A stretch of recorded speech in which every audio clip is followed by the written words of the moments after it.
Good morning, everybody. Time to find a seat.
We're beginning, so if you would find your seat, that would be lovely.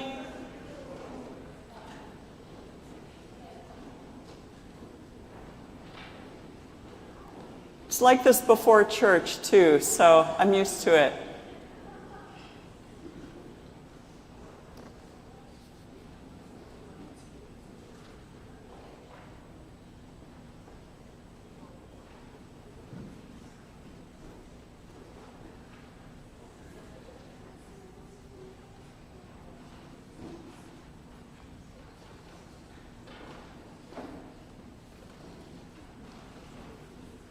Good morning, everyone, and good morning to all who are on the live stream this morning, joining us from all over the place. Welcome to Lincoln Park Presbyterian Church.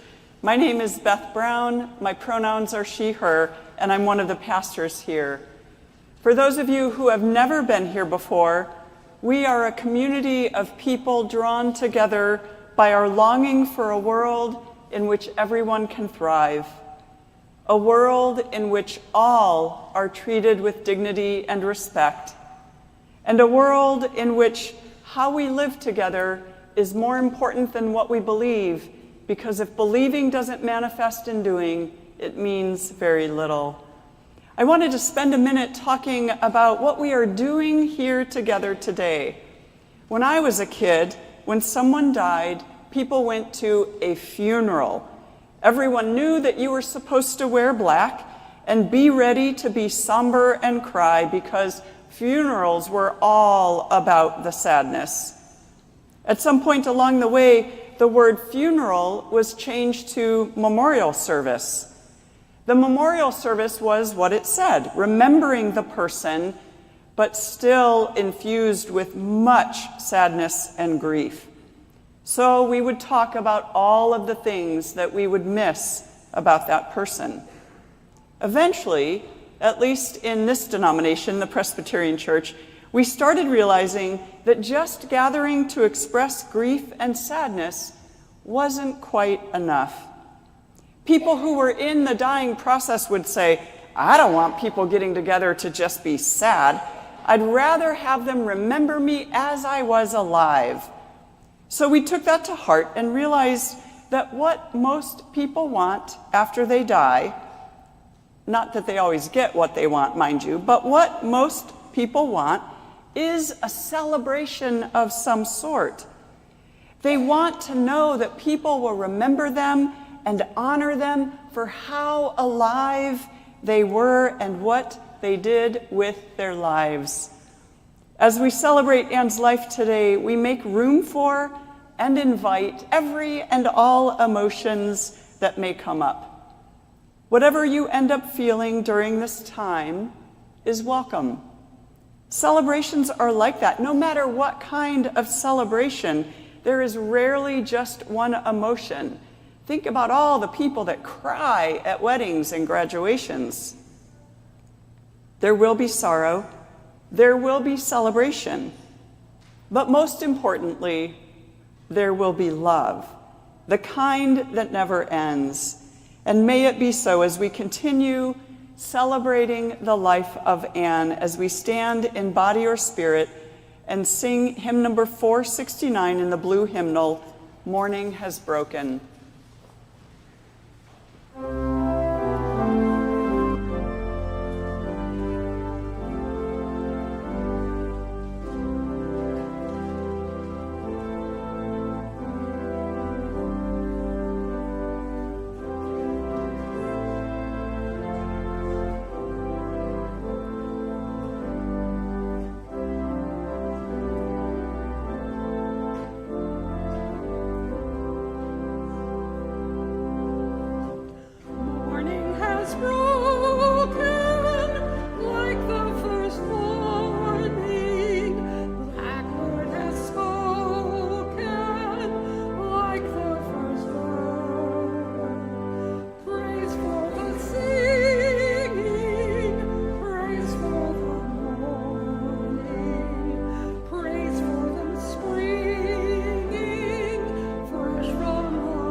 We'll see.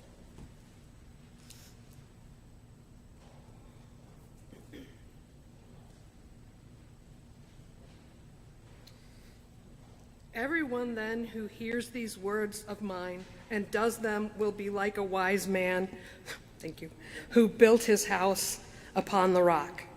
And the rain fell, and the floods came, and the winds blew and beat upon that house, but it did not fall, because it had been founded on the rock.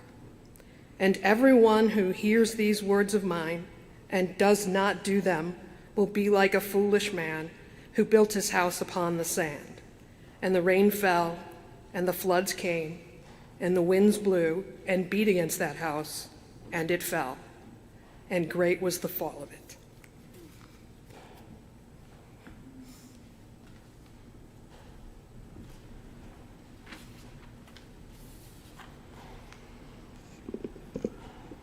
Let us pray. God of adventure and food and love and gardens, what a gift you gave to all of us and to this world when you created Anne. We are grateful for the ways Anne touched us, mentored us, loved us, baked for us, organized us, shared stories with us, scrapbooked us, flowered us, wrote for us, and showed up over and over across the years. We give you thanks for her 67 years with Bruce, and we know those years were not always a piece of cake. For the ways you helped them find and love each other again and again, we are in awe. We remember Anne's diagnosis and then watching as Bruce and Anne were determined to be curious, to be committed, and to learn to ask for help. And we give thanks for all of the help that came their way, especially from family and also from friends and their church communities. Many of us feel as if we have been saying goodbye to Anne little by little over these years, and she has gone on to whatever awaits beyond. And now we all have the task before us of continuing to live here in the flesh. You invite us to make each of our days count, to live with purpose, to make the changes we want to make, to accept ourselves and our imperfections, to find what brings us joy, to serve in the ways we are able, and to make time for those who matter to us. Comfort us in our grief, especially as we think of how peaceful Anne was as she transitioned. Turn us toward love so that we live in amazement and ready for each next adventure. We trust you with Anne for eternity, knowing that our love is but a fraction of yours, and that's mind-blowing. Amen.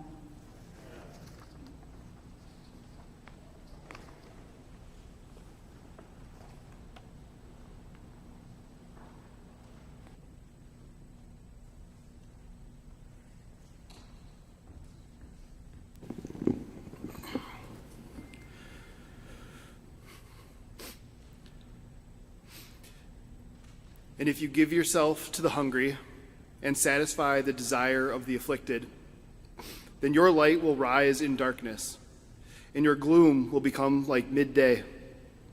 And the Lord will continually guide you and satisfy your desire in scorched places, and give strength to your bones, and you will be like a watered garden, and like a spring of water whose waters do not fail.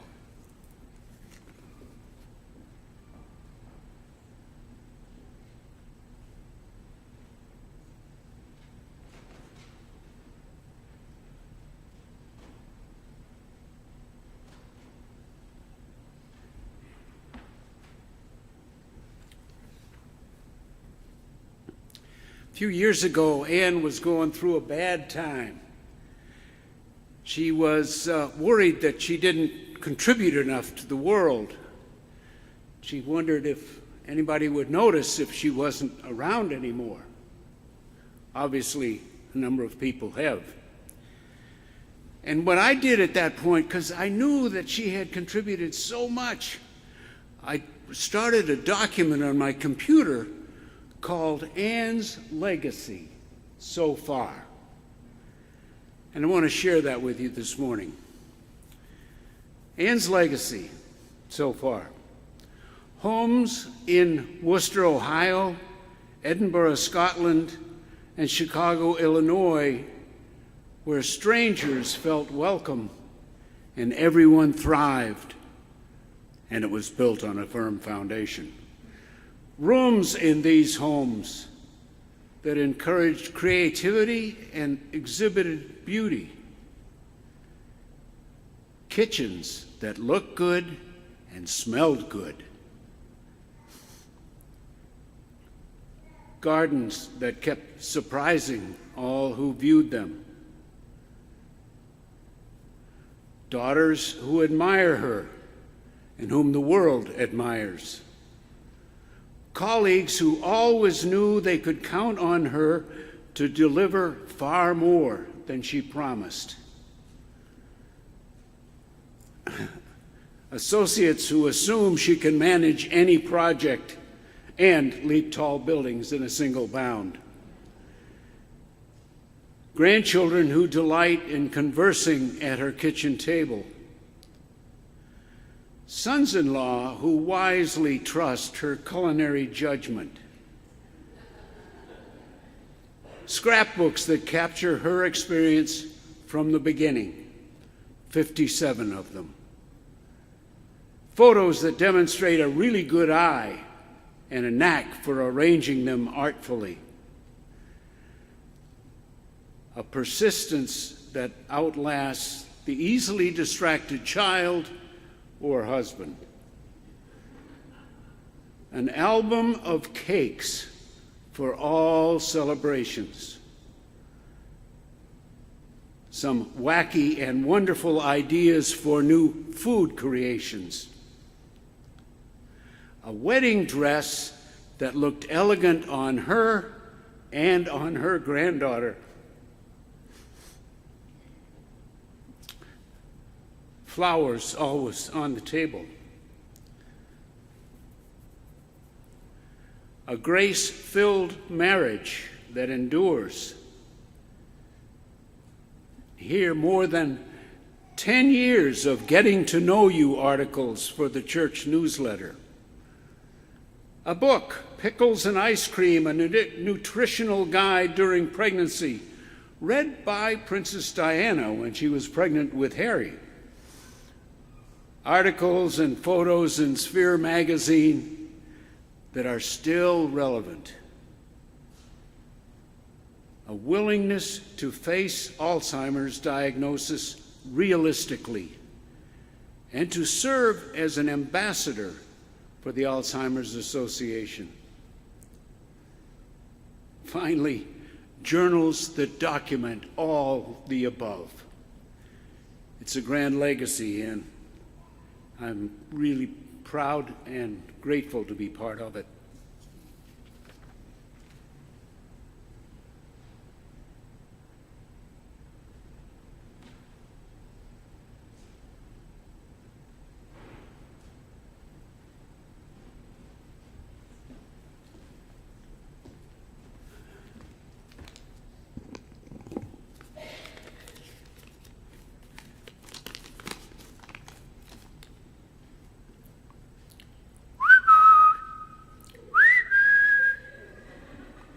That was Nan's call, her bird song, the one she would use to greet the day while she was absorbed in a craft and to tell everyone where she was when you came knocking. And lots of people came knocking at Nan's door. You'd most often hear it from her wicker coffee chair, from her office, from the garden, or from the kitchen. Those were the places Nan was, well, Nan.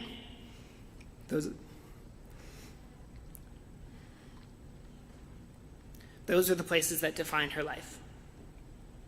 Good morning, everyone, and welcome. My name is Dylan. I'm one of Nan's 5 grandchildren. I'm grateful for the opportunity to stand here and talk about Nan, our matriarch. Nan was anything but simple, and her life was anything but boring. She lived with zeal and curiosity, fascinated by purple ketchup and Keith Haring. She was quirky and eccentric, big patterned clothing, some I saw today, big jewelry, great hair. She was a writer, an editor, a designer, an artist, a gardener, and a chef. Later in life, as she was determined to fight back against the disease that was taking her memory, she became a swimmer, a singer in a choir, a puzzler, and a fierce advocate for the Alzheimer's Association. But most important to her, Nan was a wife and partner, a mother, a grandmother, and a great-grandmother.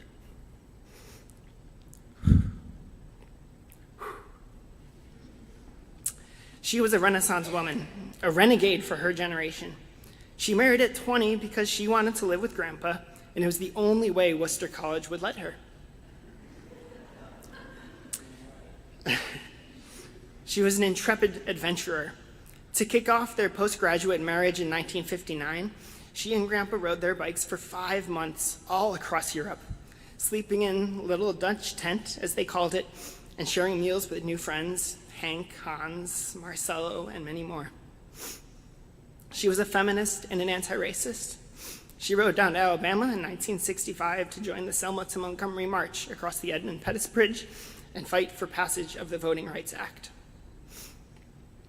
She was an ally for the LGBTQ+ movement. She fought hard for their inclusion in the Presbyterian Church right here in Lincoln Park and worked diligently and humbly to foster a sense of belonging and home.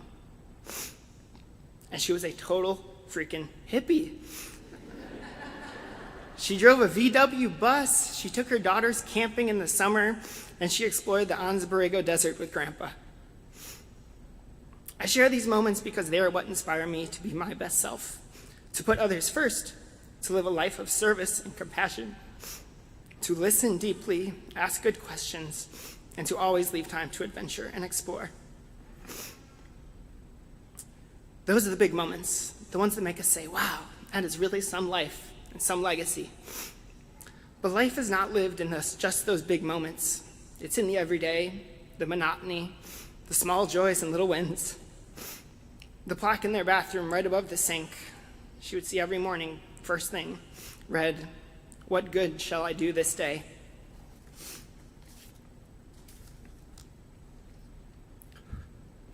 Which brings me back to those 4 common places you'd hear her whistling, because that's where she spent her everydays. The morning began in the wicker chair, drinking coffee with Grandpa and grounding herself in a daily ritual. For Nan, it was journaling. She wrote nearly every day since 1984 and relied on that routine and habit later in life when Alzheimer's made it harder to remember on her own. She has made pages for everything, and while only Grandpa can read her handwriting, we all know the memories are in there. From there, she would move to the office where she would bury herself in whatever project was at hand, writing cookbooks for new and expecting mothers to feed themselves and their children, designing her dream house in Hawthorne Woods alongside David the architect and Klaus the builder, preparing the craft activity she was leading that day with her grandchildren, Jolly Rancher ornaments, salt dough sculptures, and building multi-fabric dolls. And towards the end, the project of the day was almost exclusively scrapbooking. She loved to scrapbook, capturing her and Grandpa's entire lives in those black albums, encouraging, sometimes forcing, us to scrapbook our own vacations, and ultimately instilling the passion in me. For Nan, this was a way to cement her legacy, but also to relive the memories. A single page might take multiple hours with interludes of stories and maybe the occasional disagreement with Grandpa about how it really happened. Nan was right. Then, sick of being inside, Nan would move out to the garden, a place she found peace and solace. It's in our blood, after all, at least 4 generations deep. She loved planning her garden, digging through the dirt, deadheading marigolds, trimming trees, and smelling the flowers. Her favorites were the daisies and the peonies. She took care of the St. Ben's church garden, earning her awards and a commemorative plaque there. She built a sanctuary off of busy Irving Park Road in the backyard of her home at the Guzzling Gulp. She advocated for garden spaces at her own mother's retirement home, knowing the impact they had on mental health and aging. And in the end, she loved watching the flowers and the bees on the deck at the Admiral.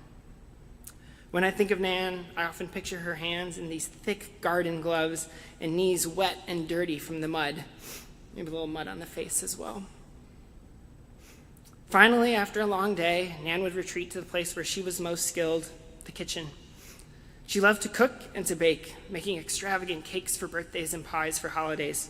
Key lime pie and Heath bar cake were always my favorite.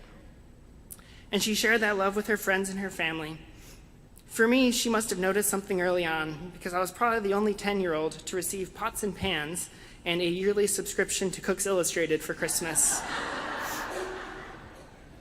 But now, cooking is my own reprieve and joy after a long day of work, and I have Nan to thank for that. Finally, I would be remiss if I didn't mention one more thing. Perhaps the most monotonous and day-to-day choice of them all. More than anything,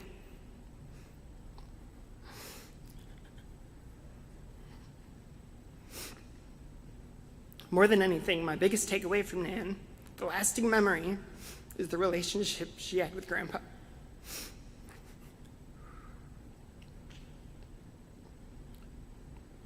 For 67 years, they modeled what it means to commit to a partner in every phase of life. Getting blurry up here. To maintain one's individualism and independence while living in harmony with another human. To check in regularly through intentional reflection, conversation, and resolution. To live through life's big moments and memories of marriage, job transitions, moving, new life, and life lost, while balancing the monotony of day-to-day experience. And to have difficult conversations about family, aging, caregiving, and death. They are my model. I love you, Nan. Thank you for being our matriarch.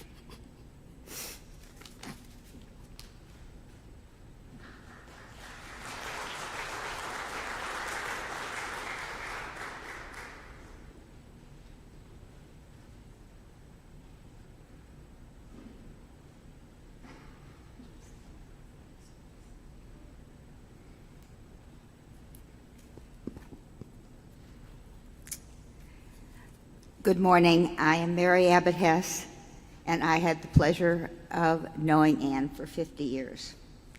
I first met Anne when she came to Mundelein College in 1974 after being an editor of Sphere magazine, which later became Cuisine magazine. Unlike most students in my classes, her goal was not to get a degree in dietetics, but to increase her expertise and knowledge of nutrition as a food writer. At that time, I was an associate professor with tenure, and I did quite a lot of nutrition education to the public outside of my day job. As Anne was finishing her studies, we began planning a partnership to create a nutrition education and communications business. We believed that we had complementary talents. I left academia, and Hess & Hunt Nutrition Communications was born in 1978. Our first home was in the Fine Arts Building on South Michigan Avenue. In that space, there had been a small theater on the 6th floor. Out went the seats, and in went our desks and many files to be filled.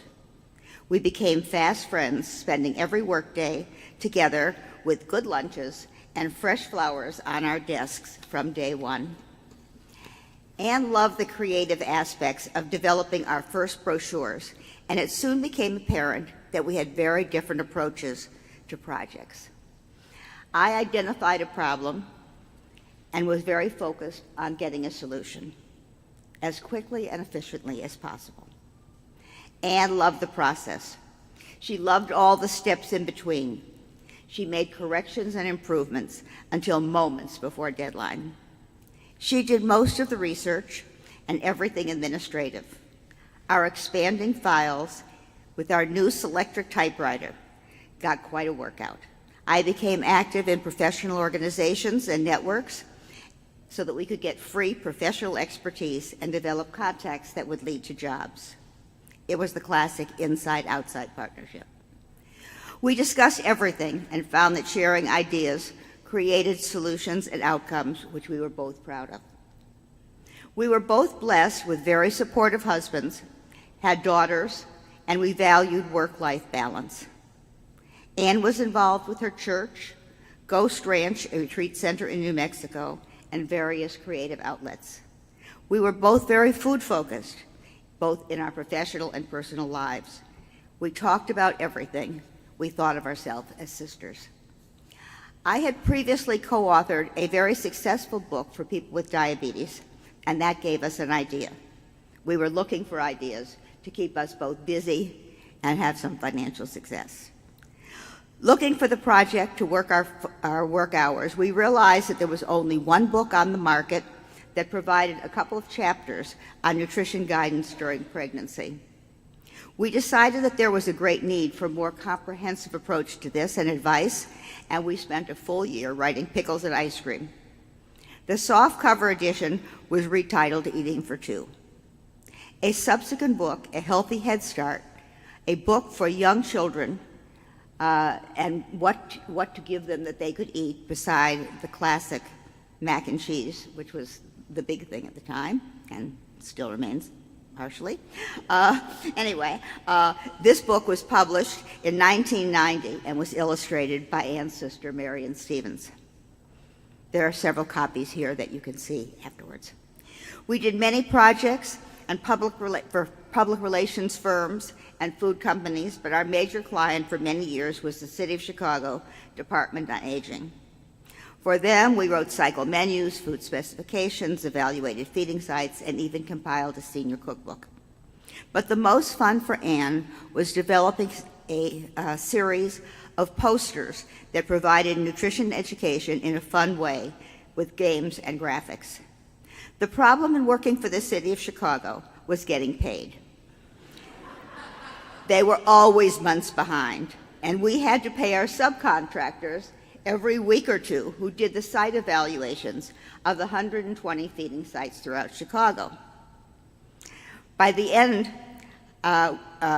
we were asking for long due money, and the city informed us that we had signed contracts that would require us to do required work, and the money that we would get for them.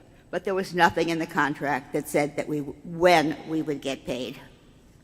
We learned a lesson from that. Perhaps I can share that lesson with you now in terms of contract negotiations.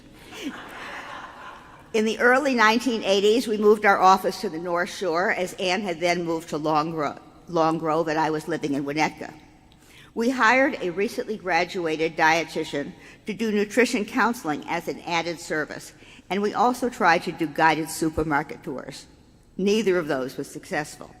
However, we came across an unmet need, a resource that would help dietetic students pass the registration credentialing exam. Starting with a set of notes from our recently hired dietitian who had taken the exam, we created the Hessen Hunt Review of Dietetics. It was first issued in 1985. Understand that this was long before computers and internet searches. This was going through piles of medical and nutrition journals and textbooks in order to comprehensively provide the information required. I did the content, and Ann put it all together on a Selectric typewriter. The manual has been expanded and self-published with revisions every 2 years. Since 1985, we are in the 20th edition, and now the 2025 and 27 edition is on press today. Over the years, Ann and I probably went to 100 meetings and that we were active in various professional organizations and food organizations. One year, we took 4 of our employees and my mother on a jaunt to Rome that we considered our annual meeting. We ate, we laughed, we had a fabulous trip. Along the way, but primarily Ann, wrote almost 70 articles for consumer, professional, and trade magazines, and many, many, many speeches. She was pretty much the office manager and all of Hessen Hunt when I was president of the American Dietetic Association. She helped conceive and manage a culinary dietetic practice group in its early years. I am the first one to acknowledge that much of my professional success was due to Ann. I learned a lot from Ann. I learned the power of collaboration and of partnerships that created my personal leadership style. Together, we chose the theme of my ADA presidency. It was caring and sharing. Ann left Hessen Hunt in 1993 to write more independently and to work from home, eliminating a very long commute. Everyone here knows that Ann was a beautiful person, both inside and out. She accepted everyone. She was thoughtful, always gave the perfect gift, the nice note, the warm greeting, the hug, and of course, her great smile. She collected memories as evidenced by her journaling and her famous scrapbooks that you have heard about today. She made these scrapbooks not only for herself, but for others, including me, and these are our treasures. At a very difficult time in my life, we had a unique experience. At this time of great loss and trauma, Mary Hunt came to live with our family as a big sister to my girls. That was wonderful and healing for all of us. We bonded and became the Hess Hunt family. At that time, we called Mary Hess Hunt. My children, Rachel and Leslie, also considered Ann's mother, Elise, to be our granny too, and all of us still make Granny's famous lemon bars. We celebrated occasions together, both big and small, both at work and outside of work, and probably enjoyed 100 cakes for birthdays and anniversaries. She even made birthday cakes for offices of people who lived down the hall. She was a wonderful cook and baker, and we all shared recipes. All the times that we had with Ann and Bruce were happy times. A couple of years ago, my partner Bill Reynolds and I hosted Bruce and Ann at our home in New Buffalo. We went apple picking and shared our joy of gardening. We discovered Mutu apples. We recommend them highly. My heart goes out to Bruce and the rest of the family. The family brought her the greatest joy. I know that many people in this room and those who could not be with us today will continue to support them and share memories with those she loved. When preparing for today, I spoke with several women who worked with Hess and Hunt over the years, who are now living other places and could not attend today. Sharon Gorley, Marcia Scheidemann, Carol Zucco, and Margaret Lawson all asked me to share how much they loved Anne. Each reflected on her kindness, her support, and her generosity, and that enriched each of their lives, as it has mine. Each mentioned that her smile lit up every room and that she radiated grace. We will all remember that. May her memory be a blessing. Thank you.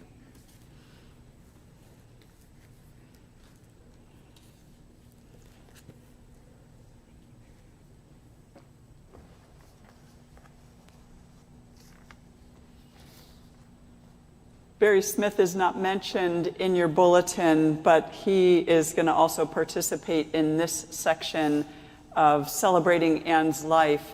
Barry is an elder in this congregation and is now living in just outside of Asheville, North Carolina, and a long-time friend and church community partner with Anne. So he sent me this and asked me to read it here.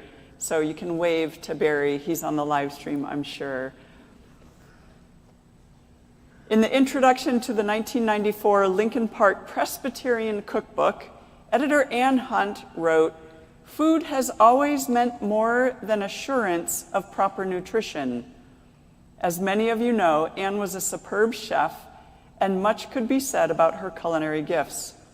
Her offerings of wonderful food, which she shared throughout her life, were also a tangible metaphor for all the intangible things she gave to those who were lucky enough to know her as friend, and also for those who called her mom or nan, or the one lucky person who could call her babe." I met Anne right here at Lincoln Park Presbyterian in 1978.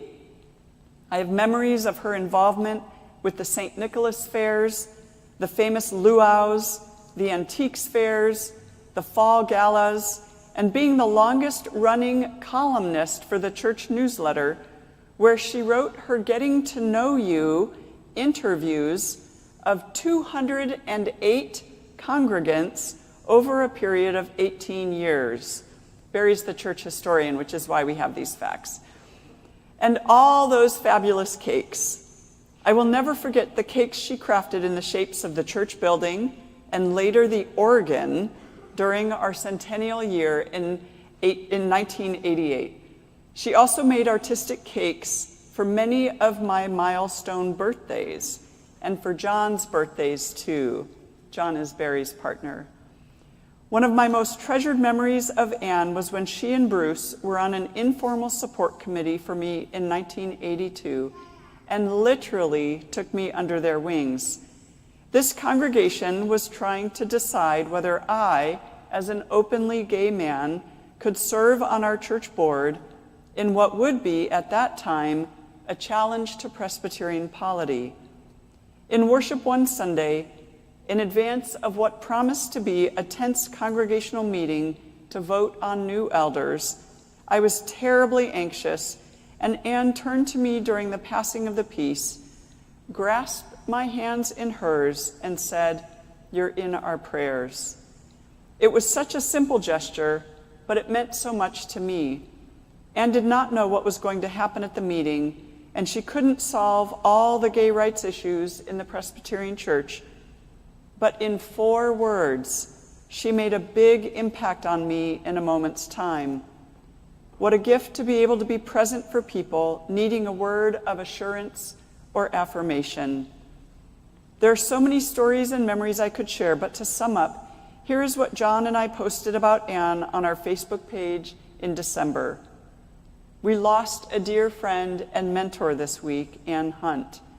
She was a culinary wizard, master gardener, passionate about justice, seeker and speaker of truth, adventure lover, faithful spiritual discerner, generous in sharing her gifts and compassion, and of course, maker of fabulous cakes.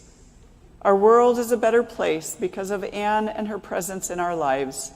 May her memory be a blessing and an inspiration.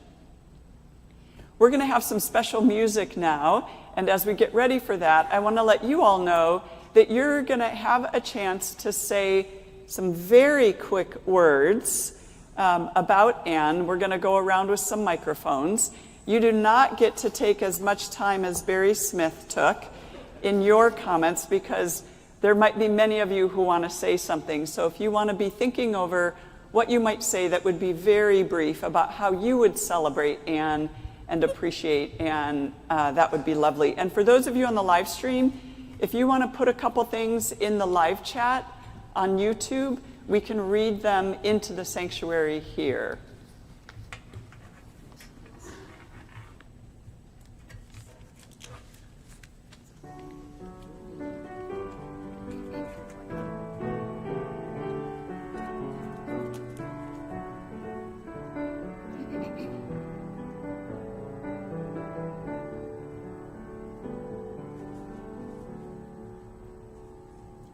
Spirit, Spirit of gentleness, blow through the wilderness, calling and free. Spirit, Spirit of restlessness, stir me from placidness, wind, wind on the sea. You moved on the waters, you called to the deep, then you coaxed up the mountains from the valleys of sleep, and over the eons you called to each thing, awake from your slumber. Rise on your wings. You swept through the desert, you stung with the sand, and you goaded your people with the law and the land, and they were confounded with idols and lies. You spoke through your prophets to open their eyes.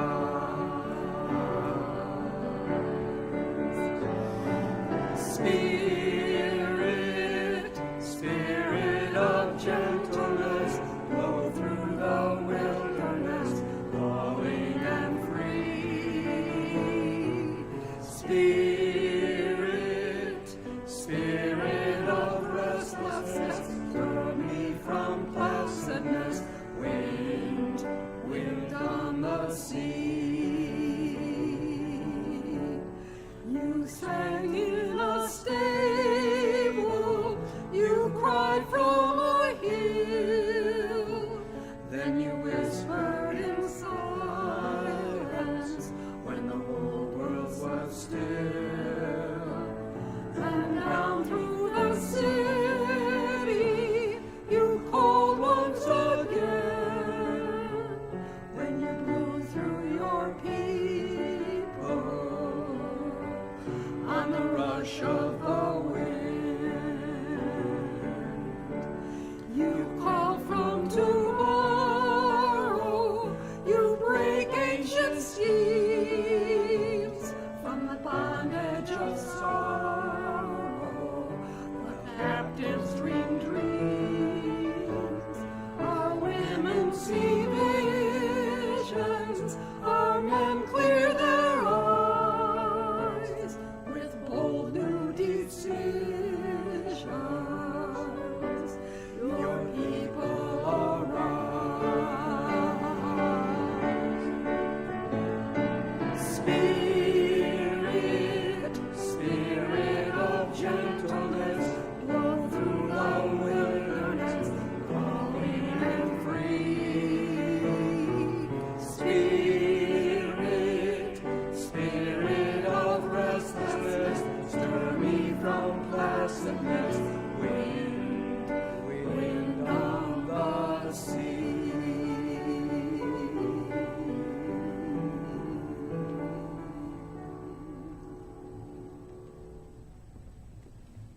Well, thank you. I'm going to invite John and Bonnie up to grab the microphones. Make sure you turn them on. And then invite any of you who would like to celebrate Anne. Again, going to ask you to keep it brief. I have a mic on also, so I can thank you in the middle of what you're saying if you go on and on. I know how to do that. I'm not shy. But we do want to hear your celebrations of Anne. So just raise your hand if you have something to say, and John or Bonnie will come around. Bonnie, right here. Bruce. Sorry. Say your name to introduce yourself to everybody. My name is Bruce Rigdon, and I was asked to be among the first of us to share in this communal commemoration of Anne. Watching these pictures made me realize how many people Anne was in communion with. I'm just one of those. My communion with Anne began at a place called Hoover Cottage at the College of Worcester when the three of us, Bruce, Anne, and I, were freshmen in 1954. And when I think of Anne, inevitably I think of tables.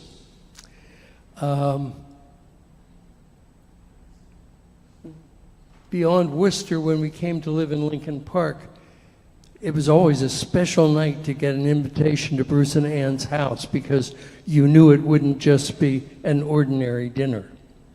Not only would the food be great, but there was an invitation at that table to share joys and sorrows and to be sad sometimes and glad sometimes. And that has continued down to the present moment because we've been living together these last several years at the Admiral. I know that for Anne, communion meant something. It didn't mean sorrow and repentance at a table in a church, but it did mean joy and gratitude and thanksgiving. And that was true whether she went to the table in the church or whether it happened to be her own table to which she invited us. I'm so grateful for Anne's communion with me. She's one of the saints who was sent to my table and who will continue to be present as the saints gathered at the table, so that we will give thanks for each other and thanks for the world and thanks for gracious God who's called us into existence. I'm so grateful for that. Thanks, Bruce. Who's next?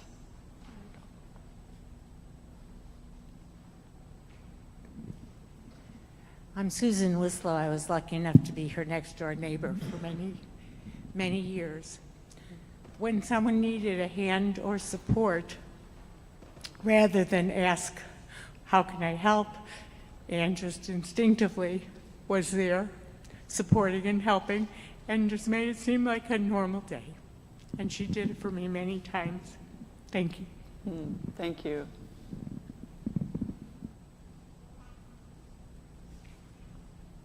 Who's next?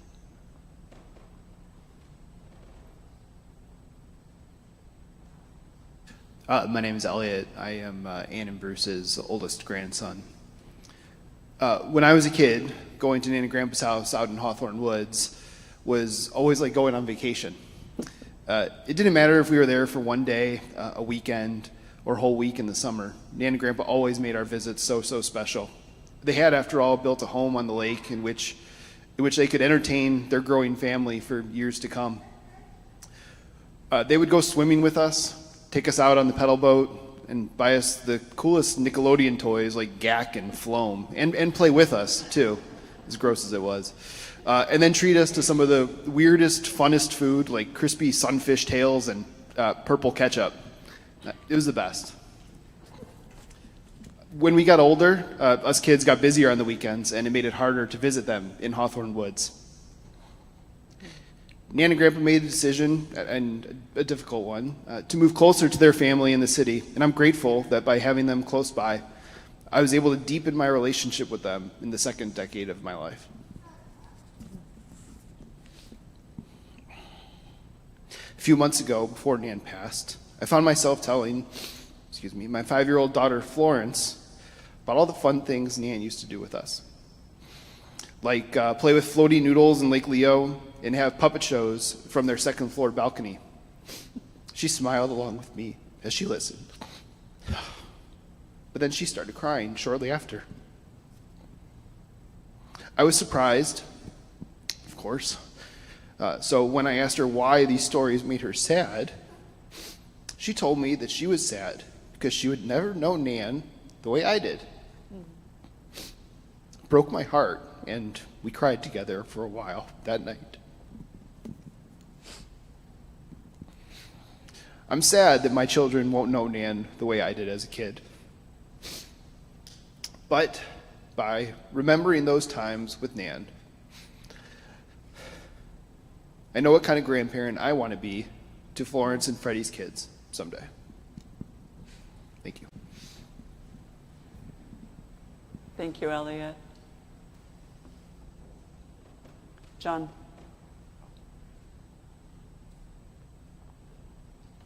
Hello, I'm John Craig Cox. I've known Ann and Bruce through the village, Chicago, for too short a time, but it stands out from me. I was lonely when I joined the village. My wife had just died, and Ann was there with that wonderful smile and those very interested eyes. She looked at you, they sparkled, and you thought, wow, there's somebody there. Those beautiful eyes.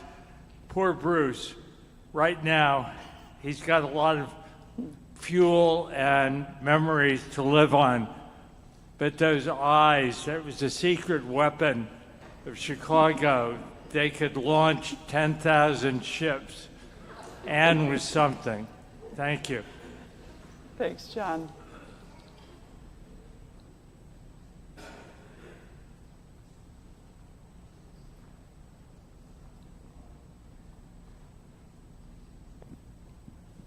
Hi, I'm Rayanne, and I met Ann professionally many years ago.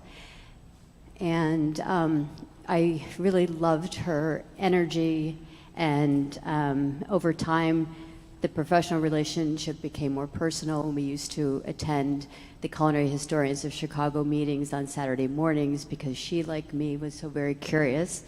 And her energy was just, as she was much older than me, very inspiring. And I recall one moment specifically where I came to Bruce and Ann's home and she baked me a blueberry cake. And I thought that was so lovely because I enjoyed it so much. And as she always shared so much advice professionally and was so giving, that when it came time for me to ask for her recipe of this blueberry cake, I always thought there were two types of people, one of which, kept their recipes secret and one that shared. And she followed up our meeting by sending me this recipe. And I thought that sort of summed up the type of person that she was. Thank you, Rayanne.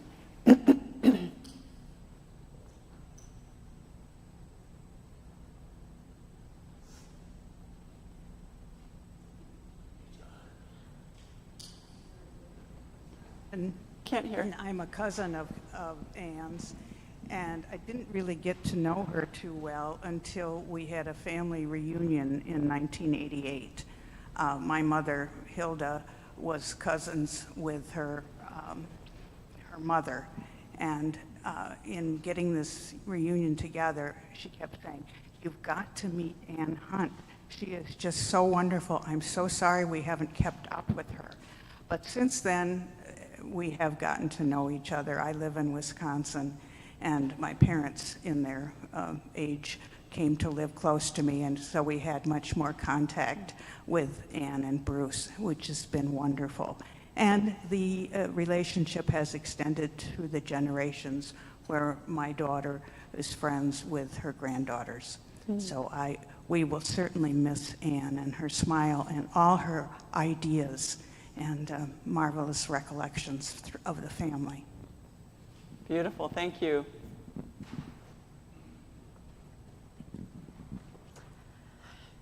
I'm Mary. I'm Anne's youngest daughter. And for 25 years, we shared a building with my mom and dad. And our children got the best of what my parents learned being grandparents to Lisa's children. And so they knew to do things like put limits. Like, even though we lived next door, they'd be like, you got to close the door. They're not gonna. But my kids learned that oatmeal was best served in a cookie, and that was breakfast. They learned to have a birthday cake for Jesus on Christmas morning so that mom and dad could sleep. But mostly what they learned was the power of a garden. And for anyone who's been to the building, as we call it, the compound, our garden was the first thing that my mother did when we moved in. We had a building ripped apart, and the first thing my mom did was move a bunch of bricks from a house that was getting torn down, truckload by truckload, and built a wall and planted plants and planted trees. And the trees are now 4 stories high and amazing. And she has left that mark all over the place. There's probably not a person in this room who has not been touched by a garden that my mom was a part of. Somebody along the way said it's a generational thing. Erin did beautiful flowers for today. Lisa would garden every year with mom. She would come and plant her planters. Bell School, my mom showed up when we planted there. So, in back, there are packets of seeds. They're nothing special. They're just seeds.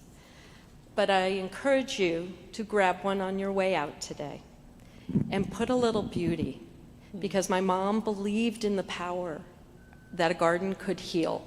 It could heal any wounds. And so, as whether it's for yourself, it's for somebody else, it's for the world, it's for a community, plant it in your garden, plant it next to a tree in an alley, it doesn't matter. But plant seeds and take a moment, because gardens heal. Thanks, Mary. Anybody else? I'm Jacob Fuller. I was a good friend of Anne's for a short amount of time in our lives, and we went to Ghost Ranch for a week for a spiritual Native American spiritual class. And the highlight of the week was going into a sweat lodge, and Anne contemplated about it for the whole week, if she was going to go or not. And I said, Anne, it's okay if you don't want to go. It's fine. And so she decided that she would cook instead for all of us that went in the sweat lodge. So we went, and the second round, there was a tin roof. It was underneath the earth, and a huge, it sounded like a pack of dogs, but it was just 2 dogs that went over the tin roof, and it felt like it was going to come down on us. And we all screamed and thought it was going to be the end. And then I went out, and then Anne was asking about it, and I told her, and she goes, see, I made the right decision. I just stayed here and cooked. Thank you. My name's Patrick Kane. I met Bruce and Ann in about, I think, 1975 or 74. And if I knew they were hippies then, I would have hung out with them a little bit more.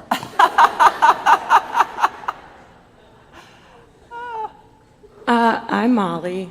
Zoe is one of Anne's granddaughters and one of my best friends. Mary's like another mother to me, and Hank's like another dad. Anne was Nan. She was always Nan from the beginning. Don't remember calling her anything else. She brought us all into her home to do cooking, gardening. She would even let me sometimes steal the batter and eat it before the cookies were ready. She just made everyone feel like another grandchild. And I know from all of the girls at Bell that we all felt like that, and she was just such a special and lovely woman.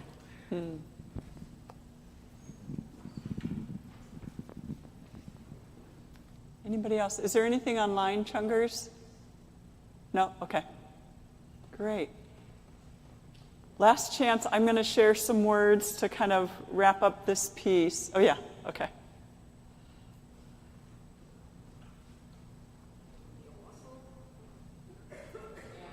Not working. The mic's not working. Oh, I think. There we go.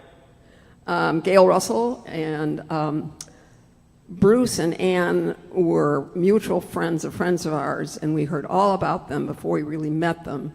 But time when I remember meeting Ann early was by the kindergarten door at Oscar Mayer School here in Chicago, where our daughters were both in kindergarten together. And I remember taking one look at her and thinking, I want to look like that. Because she always looked just so put together and so glamorous, and the smile in the eyes. Everybody who's mentioned that, absolutely. And I admired her cooking, and once the Hunts came to dinner with some other mutual friends, and I was so nervous about cooking dinner for Ann.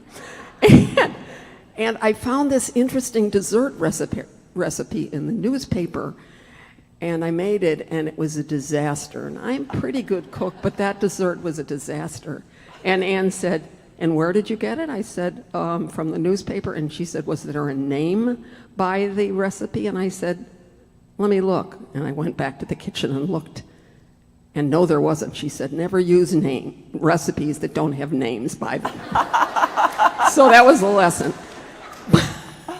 But I also, she wrote, people are right, she wrote beautiful notes and gave beautiful gifts. And one gift that she organized was a beautiful sort of tapestry in honor of Jerry's and my covenant ceremony, based on 1 Corinthians, and the women's book group gave it to us as a present. And you could always tell Ann's touch and things like that. So, going to miss Ann. Yeah. Beautiful, beautiful human being. Yeah. Thanks. Thanks, Gail. So many life lessons. Sharon. My name is Sharon Stangenis, and I'm a friend of Ann's. This morning, I listened to NPR as I was getting ready, and remembered that Ann had organized, in her concern for food, supporting the market of the farmers market in Lincoln Park High School.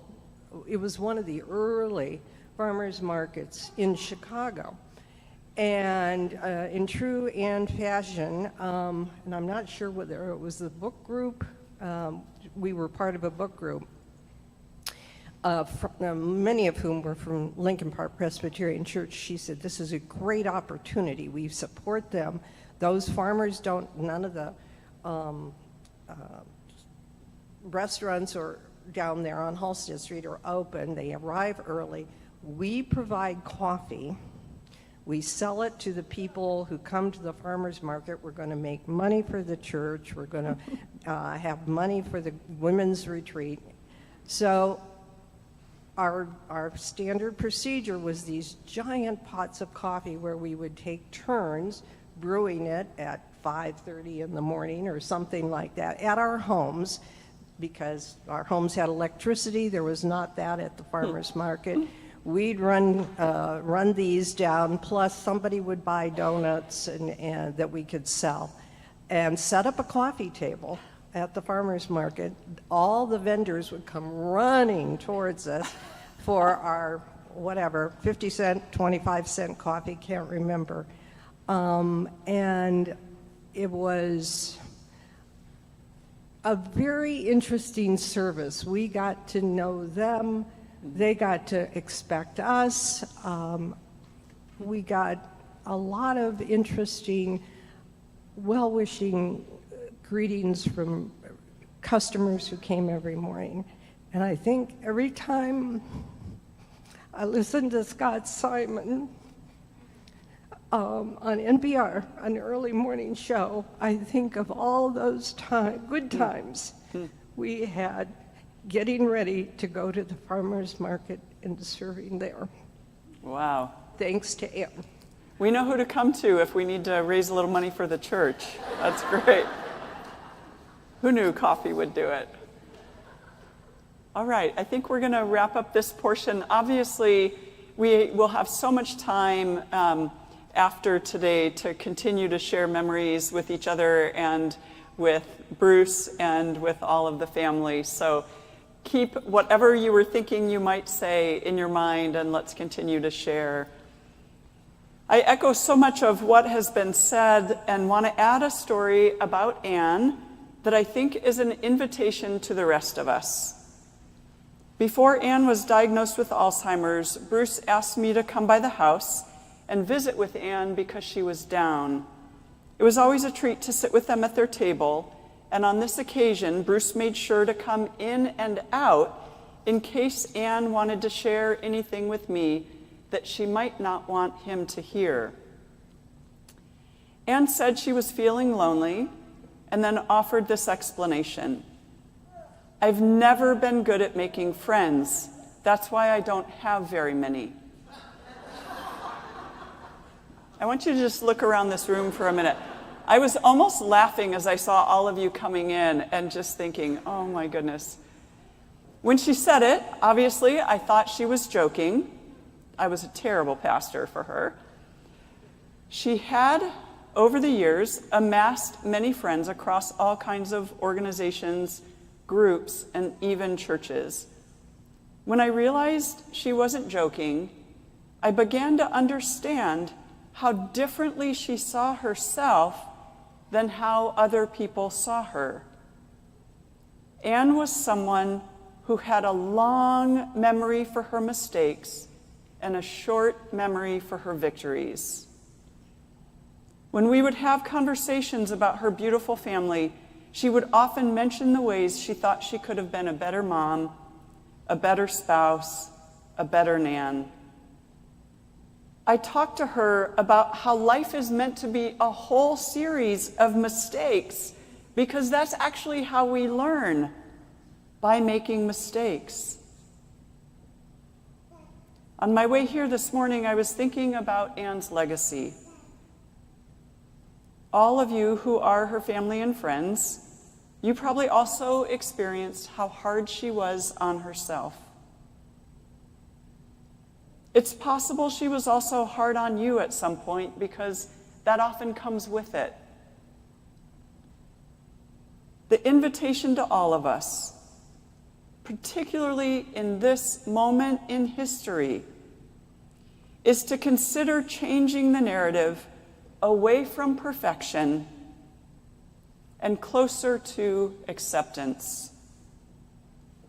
I don't mean to not hold yourself, to not hold ourselves accountable. We need accountability more than ever. What I mean is to value love more than perfection, and to value community and family more than the need to always be right. Bruce and Anne found a way over the years to hold each other accountable. That's part of what their New Year's tradition was about. And they also found a way to value love more than perfection. They learned to value family and community more than always being right. That is part of their legacy for all of you, for all of us. The best way we can honor Anne and honor Bruce and honor their life together and all that they have contributed to all of us is to do what they have found a way to do, to value love more than perfection, to value family and community more than the need to always be right. As we live in those ways, we honor them. Now Jerry's going to come up and read a poem.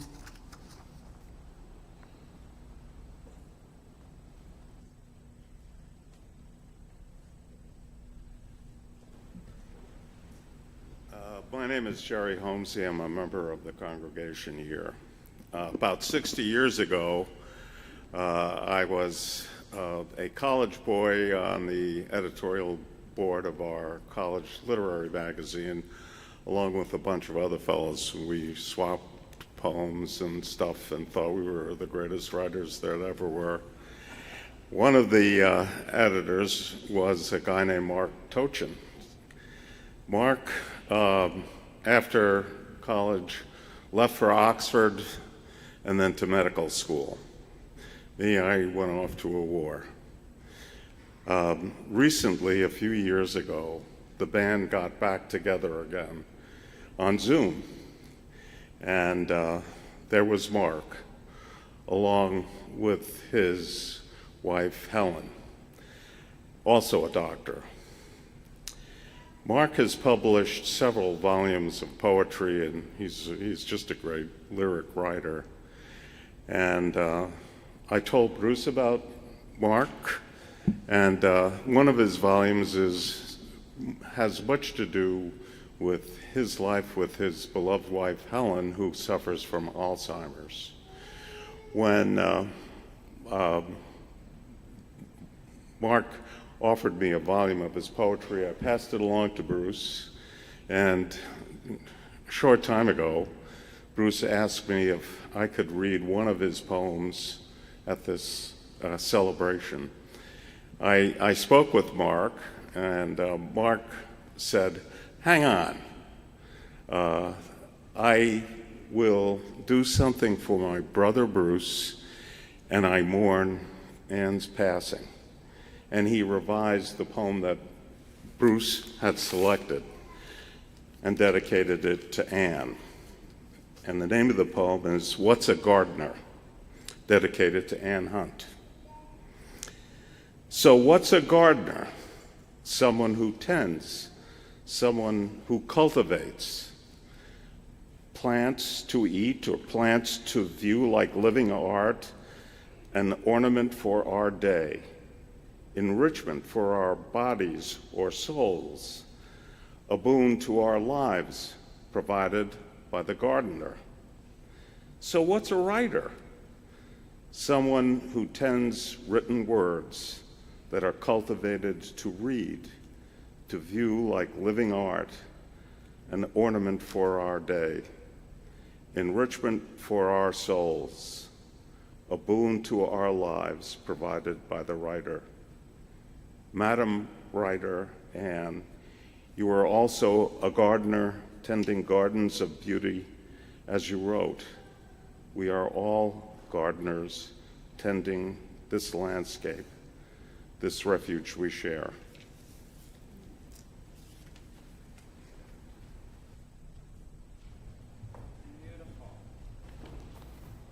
Let's stand in body or spirit as we sing together number 280 in the blue hymnal, Amazing Grace.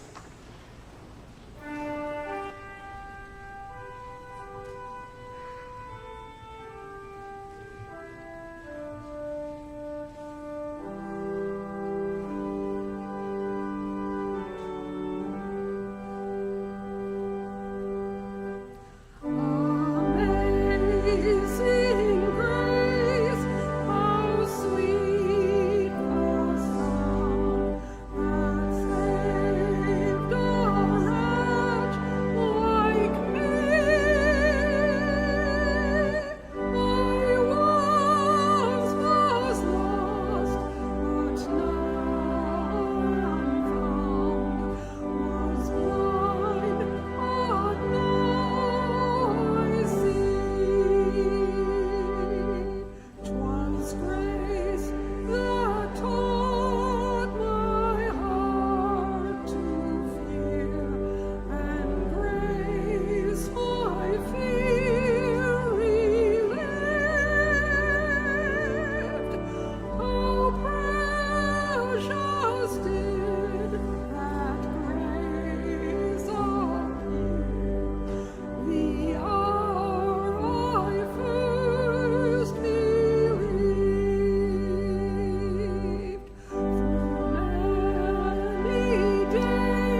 I do the benediction, I want to read to you one of my favorite poems by Mary Oliver called When Death Comes. When death comes like the hungry bear in autumn, when death comes and takes all the bright coins from his purse to buy me and snaps his purse shut, when death comes like the measles pox, when death comes like an iceberg between the shoulder blades, I want to step through the door full of curiosity, wondering, what is it going to be like, that cottage of darkness? And therefore I look upon everything as a brotherhood and a sisterhood and a siblinghood. And I look upon time as no more than an idea, and I consider eternity as another possibility. And I think of each life as a flower, as common as a field daisy, and as singular, and each name a comfortable music in the mouth, tending as all music does towards silence. And each body a lion of courage and something precious to the earth. When it's over, I want to say, all my life I was a bride married to amazement. I was a bridegroom taking the world into my arms. When it's over, I don't want to wonder if I have made of my life something particular and real. I don't want to find myself sighing and frightened or full of argument. I don't want to end up simply having visited this world. And now as we go out from here today, as we go back out into the world, which is where we belong, let us go channeling Anne in all the ways, knowing that God is with us as we work to create more generosity, more kindness, and more creativity in this world and in our lives. Amen. Amen.